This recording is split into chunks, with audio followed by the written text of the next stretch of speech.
Hello everyone, আসসালামু আলাইকুম। আদি রান্নাঘর ইউটিউব চ্যানেলে সবাইকে স্বাগতম। আর আজকে একদম গরম গরম পাস্তা নিয়ে চলে এসেছি। আর এই শীতের মধ্যে ধোয়া ওঠা পাস্তা খেতে বেশ এই তো এখন আমরা পাস্তাটা সেদ্ধ করে নিয়েছি। আর পাস্তার মধ্যে দিয়ে দিচ্ছি গরম পানি, সাথে সাথে গরম পানি ঢেলে দিলে আর পাস্তা একসাথে একটা আরেকটার সাথে লাগবে না।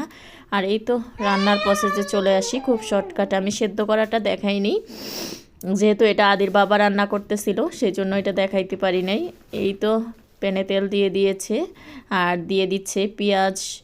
এটা হচ্ছে মিক্সড, আদির আব্বু গাজর, পেঁয়াজ, কাঁচামরিচ সব একসাথে দিয়ে নিয়েছে।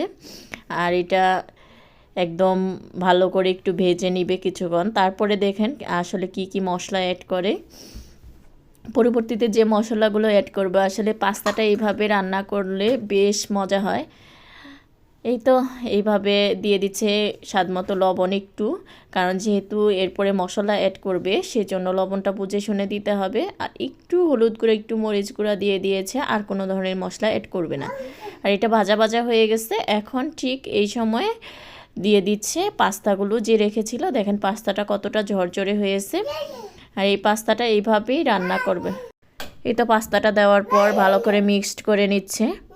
এই তো ভালোভাবে মিক্সড করা হয়ে গেলে তারপরে কিছুক্ষণ ভেজে নিবে আর ডিমটা দিবে। পরবর্তীতে আরও কিছু মশলা অ্যাড করবে, সেটা অবশ্যই দেখতে থাকবেন না টেনে। এখনও যারা আদি রান্নাঘর ইউটিউব চ্যানেলটি সাবস্ক্রাইব করেন নাই, তারা সাবস্ক্রাইব করে দিবেন, বেল আইকন বাটন চেপে দিবেন।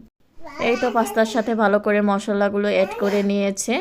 এই পর্যায়ে 2টা ডিম অ্যাড করে নিয়েছে, কারণ এইটুক পাস্তাতে 2টা ডিমই অ্যাড করতে হবে, তাহলে ডিম না হলে বেশ মজা হবে না। আর এই ডিমটা দিচ্ছে কিভাবে, এটা একটু দেখেন।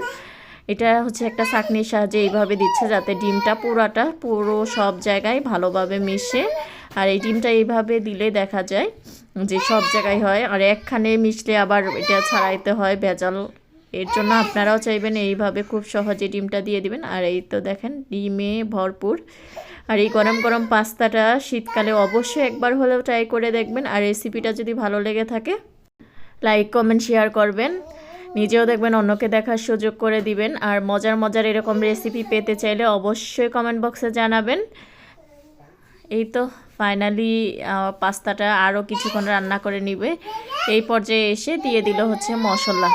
এই তো মশলা অ্যাড করে নিচ্ছে। এই মশলাটা দেওয়ার পরেই মানে বেশিক্ষণ আর রান্না করবে না, একদম আমাদের রান্নাটা রেডি হয়ে গেছে। আর ভরপুর ডিমে পাস্তা রেডি।